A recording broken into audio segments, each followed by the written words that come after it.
Welcome back, everybody, to the Marketing Rules podcast. And it's my pleasure to welcome on board Zoë Clayton-White. Zoë, we've been messing around for a few months, basically trying to kind of get you on as a guest. I think I start a lot of podcasts that way these days. That I'm trying to kind of juggle guests, basically, and get everybody, get all the people that I want on the podcast on all at the same time. I just don't have the time to do it. But you're here today, and I thank you very much. Zoë, for the listeners out there, maybe you can give us a little bit about kind of your background, what you do now, and frame today's conversation a little, maybe. Brilliant. Well, look, first of all, thank you, James, for having me on. I'm very excited to be speaking to you today and sharing a bit more about what I do, which is on the back of what I would describe as a very, very squiggly career. So I started life out, I did a business degree, and my original plan was to do marketing, actually. My year out in industry, I worked for a pharmaceutical company. I was a marketing assistant, and I loved it. I absolutely loved it. And that was a vision for me. Mm-hmm. So the natural move for me once I graduated was then to go into pharmaceutical sales. You had to have your time out in the field before you then came back into marketing. And I became a pharmaceutical medical rep. I hated it, absolutely hated it. I lasted about 6 months. I very quickly learned I wasn't motivated by money.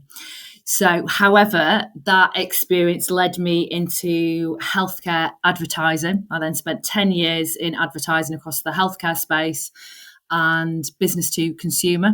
And then in 2011, I moved to the very group, which was Shop Direct then. I've been there 13 years, and that's where the lots of squiggles have really happened. I started life out in financial services marketing. I then moved into customer experience strategy. Mm-hmm. When I came back from mat leave, I moved into the strategy team, back to customer experience strategy. And now I'm in my 5th year of working in the talent development team. And during that experience, I became a Gallup certified strengths coach. And it's only through that I finally have clarity that I found what I call my career home. I've got clarity on the things that I love doing, because actually if I look back on a very squiggly career, which almost looks like, where did all those come from? There's actually a golden thread that flows throughout that, which is people, which is about my ability to build relationships, and making a difference to people. And like I say, having clarity on my natural talents, my strengths, and being able to craft those into knowing that it's coaching, it's facilitating, it's helping people to grow. Yes, has been a transformation that I've been on. It's interesting because that's kind of what we're going to kind of tackle a little bit today. We're going to talk a little bit around and how that methodology and that practice can support people with their kind of personal branding and things like that. But I tell you what, first would be good to do. You mentioned you're kind of a certified Gallup kind of coach. Explain to us about Gallup, because I think there are people who are going to listen to that won't necessarily know what that is. Mm-hmm. I do, because I've gone through one of these kind of, I've gone through that kind of whole process a little bit. So if you can explain maybe to the audience what that is, so we can again understand how you work and how that fits into your work. Absolutely. So, well, Gallup, first of all, Gallup is a huge workplace consulting firm and does tons of global research. And they have a product called Clifton Strengths. And that's the evaluator that, James, you've just referred to, that I took 2 years ago, that I am now accredited to coach other people in. There are other products. That's the product that I use, and the process is really simple to get started. There's an evaluator that you take, takes about 30 minutes. It's not difficult. It's about answering questions instinctively, because it's about measuring who you naturally are. And then what spits out at the end of it is a report. And like we were chatting, weren't we, just before the podcast, James? The report isn't the magic. This is my perspective on this, because when I originally took the report, I looked at it and I was like, yeah, there's some, yeah, I get that. That sounds like me. A couple of things on there that was like, oh, right, I'm not really connected to that. It wasn't until I went through the experience of getting accredited. It wasn't until I went through the experience of being coached myself on it that I actually started to tune in, to recognize what my strengths were, how they showed up, the value it brought day to day, how it made me feel, and then recognizing if I did more of that, what might that look like, and how does it feel to do so. That's where the magic comes from, actually putting your own words, overlaying your own words to it. It's the interpretation of it, I guess, isn't it? I think that's that's what we discussed prior to to recording, is that you can answer all these questions. I mean, it's like a psychometric kind of style kind of test, but for me to look at it, it's difficult to interpret. I don't really, I mean, it makes some sense, but it's kind of having someone like yourselves who's certified to interpret this, and how you can then use that to understand your own kind of strengths, your understand weaknesses, and how you then, I'm sure it goes on to like how you can manipulate that and use that to be a better person for work, for life, for personal branding and things like that, as we were going to kind of move on to.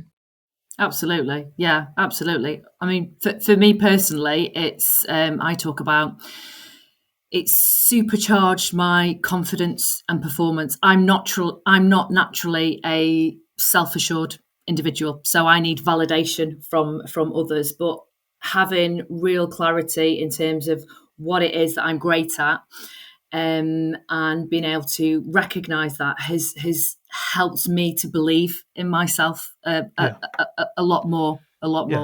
Just being able to say that you're great at something, right, I would find that quite difficult to say, right, I suppose. And I think that's probably one of the things I'm sure you have got from this, and you're able to recognize and say, yes, I'm damned good at doing this thing, right? This is one of my strengths. And I'm sure that doesn't naturally come to a lot of people to say, because it feels, I guess, a bit arrogant to a certain extent, but it's not really. I'm sure everybody has their strengths, and to say, look, this is what I am good at, and this is what I'm strong at, and this is what I should be doing more of, and I also have identified a weakness. So this is the stuff I'm rubbish at as well. Is the flip side of that, I guess. Yeah, I mean, you're absolutely right. It's our brains are wired for negativity bias, so it's much easier to think about all the things that we're not naturally good at, or how you describe, you might call them your weaknesses. And instead, a strength-focused approach is flipping that, and it's reframing it. And it's about helping you to get real clarity on just how unique you are. So even going back to the whole personal branding, coming up with your own USP. The research that Gallup have done, and 30 million people globally have taken the Clifton Strengths evaluator. So there's tons of research behind it. Their research shows that people who play and use their strengths more every day are 6 times more likely to report being more engaged in the work that they do, and they're 3 times more likely to report having a better quality of life, which is definitely been my experience. But I'm sure what all of your audience would be like, well, yeah, sure, of course, I'd love to feel like that and do more of my best work more of the time. But I think the most interesting stat that I learned, and that I share in my conversations, is the top 5 that you have on your report. So the strengths that are most significant, most powerful for you. The chances of somebody else having the same top 5 strengths as you in exactly the same order is 1 in almost 34 million. So it's your unique combination. So, for example, we share the individualization talent theme, James, which is, generically about being able to identify unique talents of others, unique qualities, resources. Our description of that will be very different because it's based on the combination of the other talent themes, and that's why really digging deep into it, understanding how it shows up for you, the value that it helps you to bring, is where the magic is created and helps you to understand what you can do more of. So let's kind of frame this around kind of personal branding, because if that is what a lot of our kind of a lot of audience will kind of have an interest in. Obviously, it's an aspect now of recruitment marketing. It's an aspect of sales. It's an aspect of just marketing in general, that you want people within your team to have these significant brands so they can kind of be advocates for your business, or can be can kind of build their own business through their own personal brand, or just be able to share that stuff online with a certain amount of kind of confidence, whatever it is. So from the work that you've kind of do and the work you've done, let's kind of talk to me about, why it's important to identify your strengths so you can kind of build your personal brand.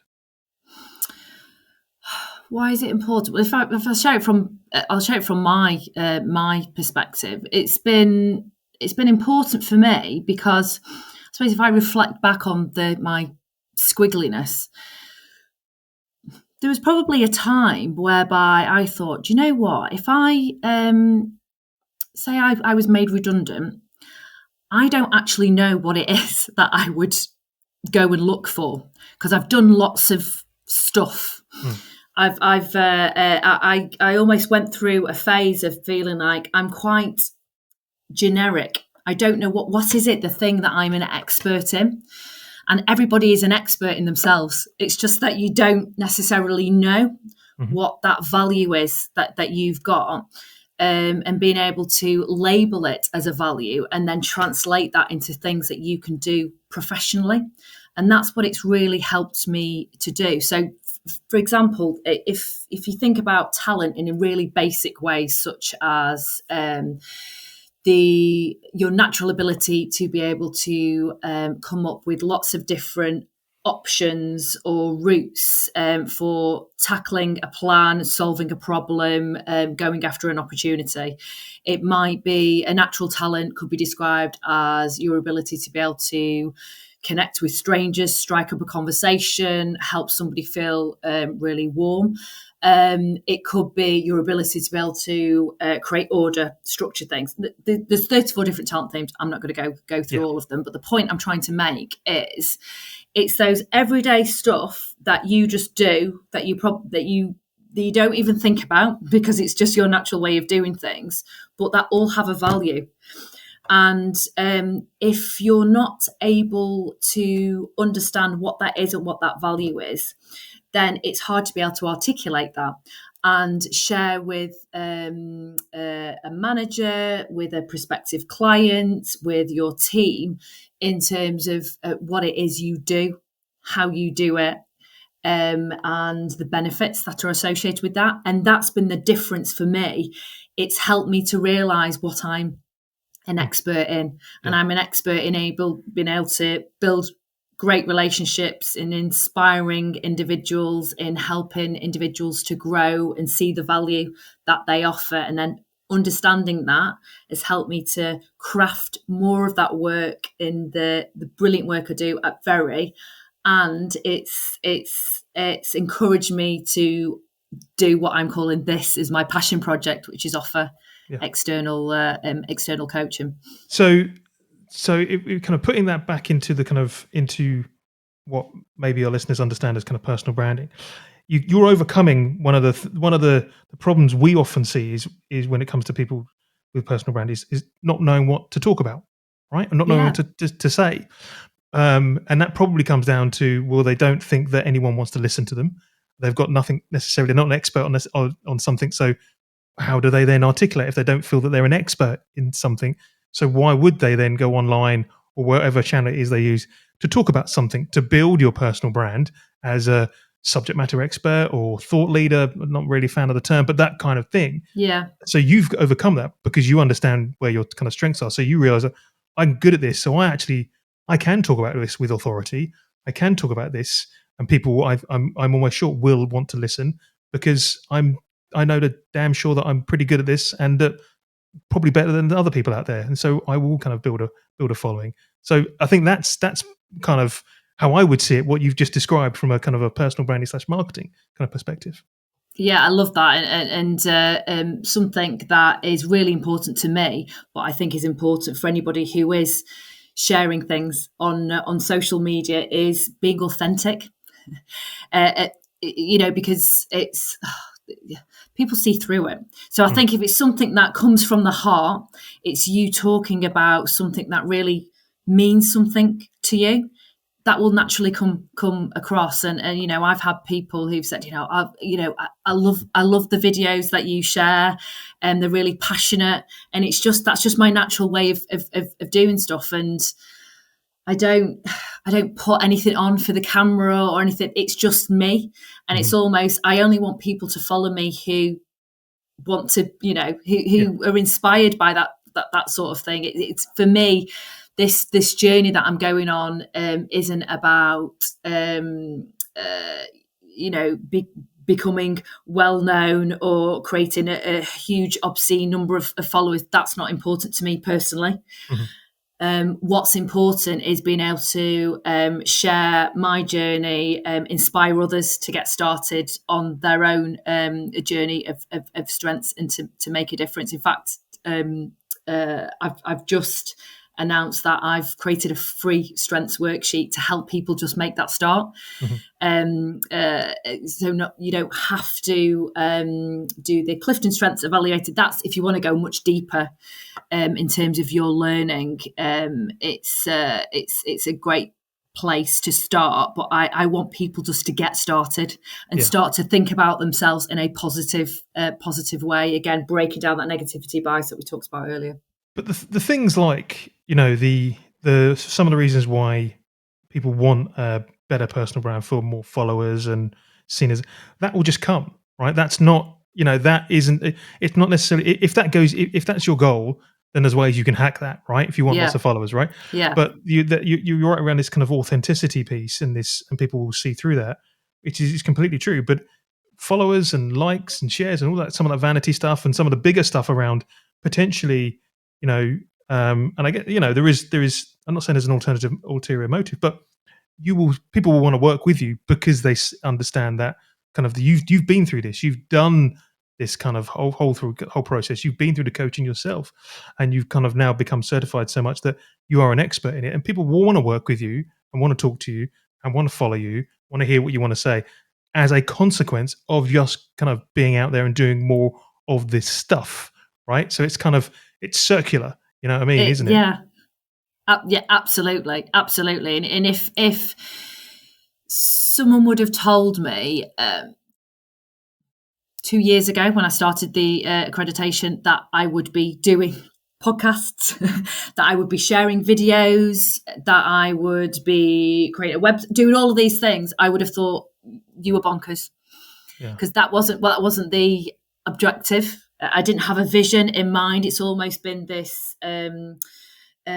just this natural evolution of my journey. And I think because I've gained so much from it, and I know a lot of people don't like that word, do they, journey? And I know it sounds a bit cheesy, but it generally has been one, and I'm continuing to learn about myself and my strengths. It's not, you don't stop. It's this opportunity to continue to grow. So again, kind of relating your story to personal branding, it's going to giving you that confidence to be able to do this stuff, which you might not have done before, which actually relates back to some of the other things that we hear around why people don't necessarily want to go on this journey. Is one, they don't like being on camera, they don't like being on video, that kind of stuff as well. And I'm not saying that the coaching that you provide or the Clifton's tests are going to make you more confident on camera. But what it does do is it just makes you more confident in yourself, and it actually doesn't matter that you're on camera. It's the kind of, because you feel more confident to talk about that kind of stuff in the first place. Yeah, absolutely. And what I often hear, people have a perception that they can only be, say they want to be a leader. They can only be a leader if they've got certain characteristics. So I often hear, so communication, like the ability to command, the ability to think strategically. Lots of people have their different version of that, of what that looks like, regardless of what it is. And what I help people to do, and especially if they see something that's towards the bottom, they're like, oh, I knew that I couldn't do that. And it's like, well, actually, what is it? How do you think that theme is going to help you to achieve your goal? Let's look at what does come naturally to you and what's a different route to that, because people can have the same outcome. You can be an inspiring leader. Some people will do it in terms of they can be inspiring, talking to a group of hundreds of people and inspire. Other people might do it on a smaller scale. It doesn't mean that inspiration is any less valuable. And there's no right or wrong way of doing things. There's a right or wrong way for you, though, in terms of what's going to feel more natural. And if you're in a space whereby you perceive that to do X, you have to be doing it in this version of Y, and you don't enjoy doing that, it's going to feel really hard. It's going to feel like it's not a goal for you. So doing this is a way to reframe, to flip people's thinking, to approach it from actually what's the best way for you to get to that same goal, but just perhaps in a different way that you'd not yet considered. Yeah. It's not like aversion therapy where you're just being forced to do something until you get used to it, right? No, absolutely not. No, absolutely not. No, it's about figuring out what it looks like, what it feels like for you, and thinking about alternative ways that you can use those natural strengths. Brilliant. Zoë, it's been an absolute pleasure talking to you about this today. If anybody wants to know more, they can obviously kind of find you on LinkedIn. All your details will be on the show notes as well. But Zoë, for now, thank you very much. Thank you, James.